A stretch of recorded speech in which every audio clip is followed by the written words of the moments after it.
नाज़रीन आदाब, जैसा कि आपको मालूम है कि दारुल हुकूमत भोपाल में एक ऐसे शख्स मौजूद है जिनका नाम आबिद हुसैन है और जिन्हें रियल का बजरंगी भाईजान कहा जाता है।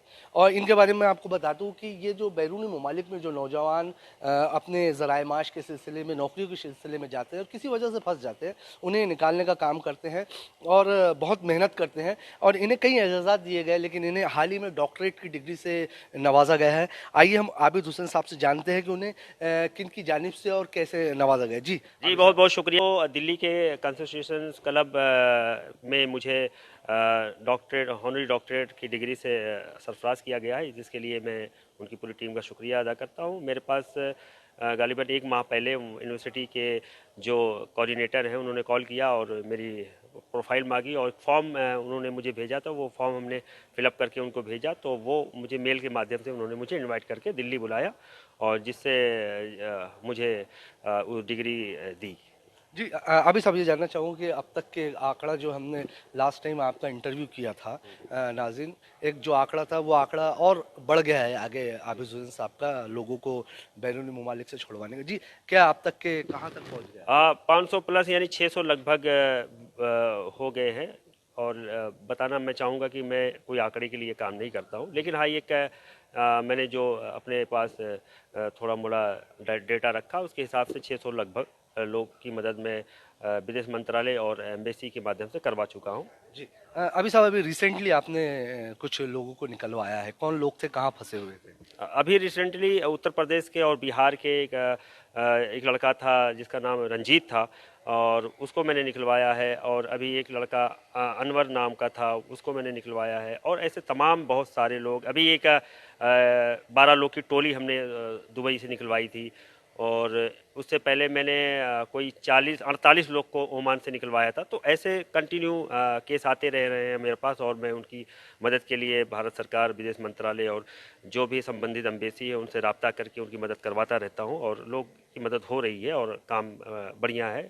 जी, अभी सब जिस तरह से एजाज़ दिया जा रहा है, आपको अभी डॉक्टरेट की भी से भी नवाजा गया है और बहुत सी ऐसी तंजीमें जो आपको हमेशा एजाज़ कर देती, किस तरह की हौसला अफजाई अफजाई होती है और कैसे काम करने का जो हौसला है कैसे बढ़ता है? जी बिल्कुल, ये तो सही बात है कि जब इंसान को सम्मान या एजाज़ मिलता है तो उससे उसकी हौसला अफजाई होती है।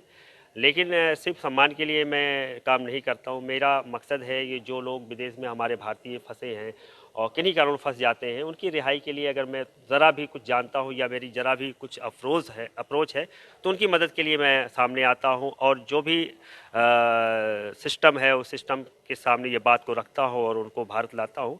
और तमाम संस्थाओं ने मुझे एजाज़ से और सम्मान से नवाजा है, उसके लिए मैं बहुत शुक्रगुजार हूँ सभी का। और मैं आगे ऐसे काम करता रहूँगा, और जो भी भारत के लोग कहीं भी फंसे हैं उनकी रिहाई के लिए मैं काम करता रहूँगा। नाज़रीन, जैसा कि ये तो जिस तरह से आबिद हुसैन साहब कह रहे हैं कि 500-600 लोग को इन्होंने निकला, ऐसे कई बड़ी तादाद में लोग हैं जो अपनी इन परेशानियों को लेकर बैरूनी ममालिक में फंसे हैं। तो अभी साहब, मैं ये जानना चाहूँ, मैं आपसे एक पैगाम जो है, तो हमारे जो नौजवान जो नौकरी के लिए इतना बाहर जाते हैं, उनको किन बातों का ख्याल रखना चाहिए ताकि उनके साथ इस तरह के हादसा पेश ना आए? जी बिल्कुल, मैं बराबर बोलता रहता हूँ कि जो भी लोग पढ़ने या नौकरी करने के लिए विदेश जा रहे हैं, तो उनको बहुत ज़्यादा सतर्क और सुरक्षित रहना है। और जिन एजेंसी और एजेंट के थ्रू वो विदेश जा रहे हैं उनकी शिनाख्त कर लें, उनकी पहचान कर लें, या उनके दस्तावेज चेक कर लें कि वो लोग जो उन्हें भेज रहे हैं वो फर्जी तो नहीं है। और जो भी आपके डॉक्यूमेंट हैं, जो एग्रीमेंट होते हैं, उसको भी आप चेक कर लें। चेक करके ही जाए, सतर्क और सुरक्षित होके जाए। जाते ही जिस मुल्क में आप गए हैं वहाँ की हमारी जो सिफारश खाना होती है, एम्बेसियाँ होती हैं, उनसे आप रब्ता ज़रूर करें। अगर कहीं कोई दिक्कत या परेशानी आती है तो आपके लिए वो एम्बेसी वहाँ पे आप मदद के लिए खड़ी हो जाएगी। हम जैसे लोगों की आपको ज़रूरत नहीं पड़ेगी, क्योंकि एम्बेसी आपकी मदद के लिए ही वहाँ पे बैठी है। तो मेरा मानना है कि आप विदेश ज़रूर जाएं, और जाना भी चाहिए। विदेश जाने से भारत की इकनॉमी को फ़ायदा पहुंचता है। हमारा जो हमारी इकनॉमी वो मजबूत होती है, क्योंकि जो आप पैसा कमा के लाते हैं वो वाइट मनी कहलाता है। वाइट मनी जितना हम भारत में लाएंगे, भारत मजबूत होगा। लेकिन बहुत सतर्क और सुरक्षित होकर जाना है। जी जैसा कि आबिद हुसैन साहब का साफ तौर से कहना है, लोगों की ख्वाहिश होती है कि वो सात समंदर पार कमाई के लिए जाए और अच्छी कमाई करके अपने अहले खाना को खुश रखे। लेकिन कई ऐसे हालात पैदा पैदा हो जाते हैं जिससे वो कहीं कुछ किसी न किसी परेशानी में मुसीबत में फंस जाते हैं।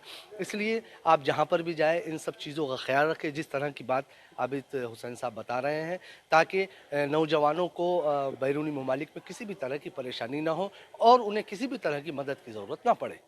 ईटीवी भारत के लिए भोपाल से कमर गौस।